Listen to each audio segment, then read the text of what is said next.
Dans ce bâtiment ont été internées entre 1939 et 1942 plus de 10 000 personnes dans des conditions de plus en plus dures.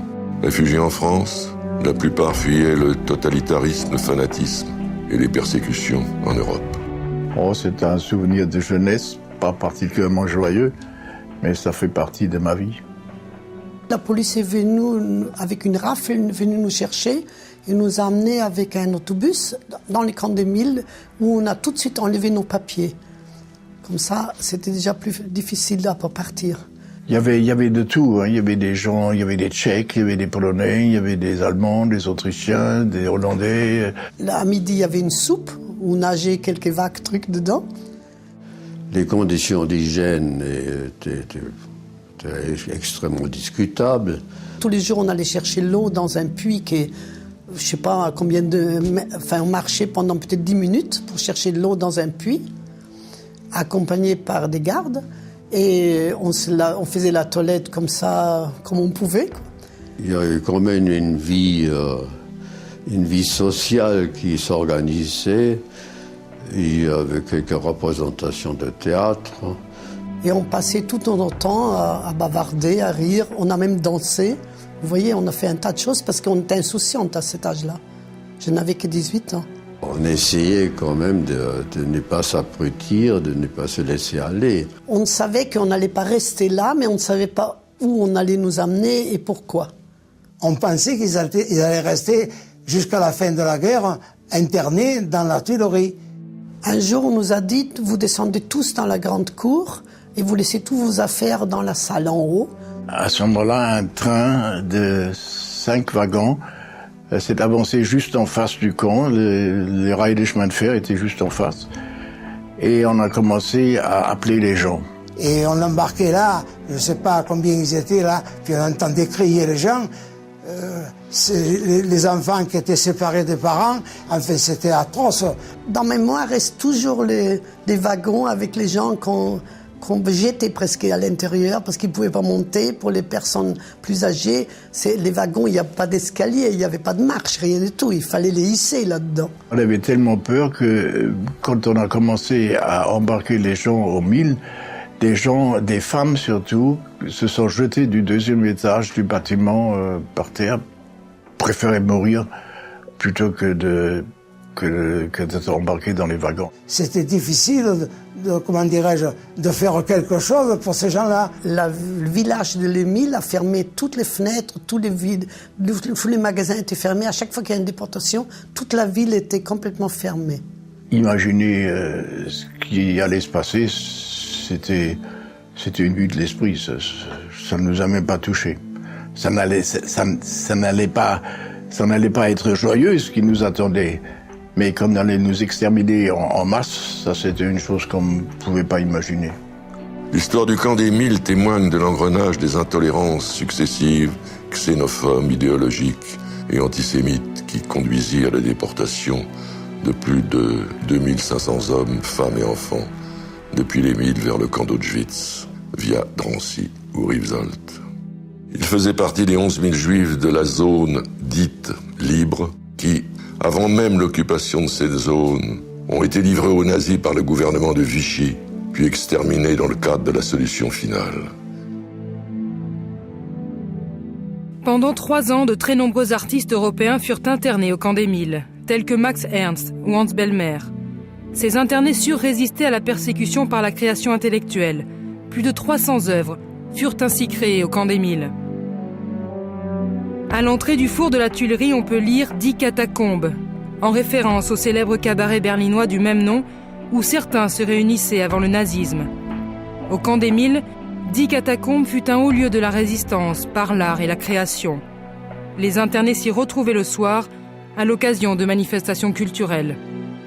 Ici, on a retrouvé très certainement la date du départ d'un convoi de déportation, le 29 août 1942, avec les initiales d'un nom. Ces portraits de femmes, comme certains graffitis ou inscriptions, ont été repérés, puis inventoriés. Ces fameuses traces, ces souvenirs, sont aujourd'hui mis au jour par des archéologues et représentent le premier chantier du mémorial. La liberté, la vie, la paix, résonne comme un appel dérisoire et nécessaire. Ou encore cette lettre d'amour dédicacée à une certaine Esther sont autant de témoignages touchants que nous livrent aujourd'hui ces murs.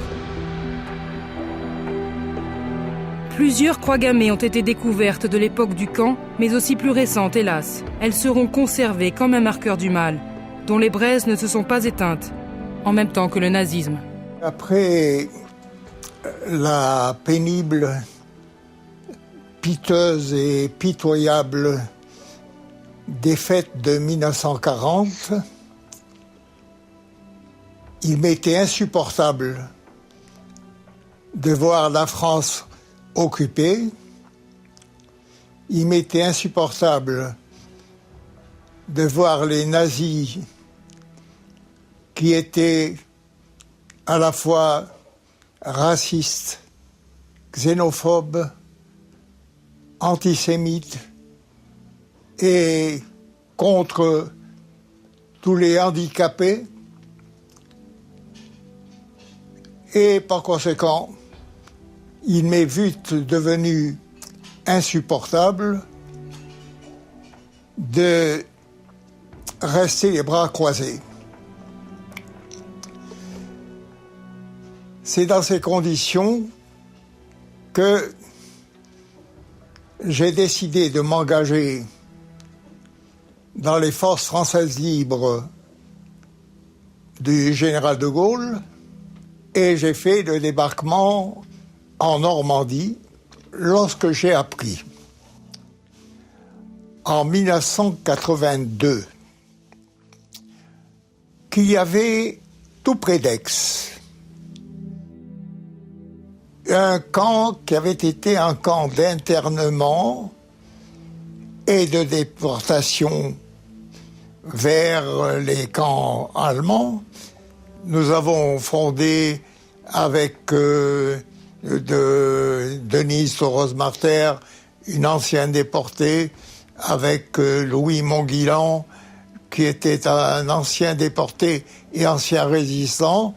On a fondé une association qu'on appelait l'association du wagon souvenir des Milles et du site mémorial. Il faut que les gens soient conscients du comportement qu'ils doivent avoir pour éviter que ça ne se reproduise. C'est le but que je m'étais fixé au départ avec la petite association qu'on a mis sur pied. Le but visé par la création de ce mémorial, c'est de faire en sorte que toute la population scolaire de la région puisse passer par là et en retirer des leçons pour toute leur existence. C'est-à-dire faire en sorte que les jeunes, les scolaires qui viennent, se rendent compte de ce que c'est que de se laisser aller à être fasciné par les extrêmes. Il faut être véritablement mis en garde, et je crois que être mis en garde quand on est jeune, dès un âge 12-15 ans, c'est extrêmement important. Il faut non seulement ne pas oublier, mais il faut aussi être prêt à réagir au cas où quelque chose se produirait, n'importe où que ce soit d'ailleurs. L'idée de ce mémorial comme lieu de mémoire, lieu de souvenir, mais aussi lieu réflexif, où on va se poser des questions sur ces mécanismes, c'est une initiative dans laquelle la communauté arménienne se retrouve totalement. Et je pense qu'un jeune qui rentrera dans ce camp, dans ce mémorial, et qui en ressortira, j'espère qu'il n'en ressortira pas de la même façon qu'il est rentré. On considérera qu'il est rentré sans rien savoir et il faudra qu'à la sortie, il sache ce qui s'est passé d'un point de vue historique, mais qu'il puisse aussi s'interroger sur finalement l'être humain et comment l'être humain peut avoir ce double côté, le côté où il peut devenir lui-même le bourreau, puisque ce sont quand même des êtres humains, et comment on peut avoir de l'autre côté des justes.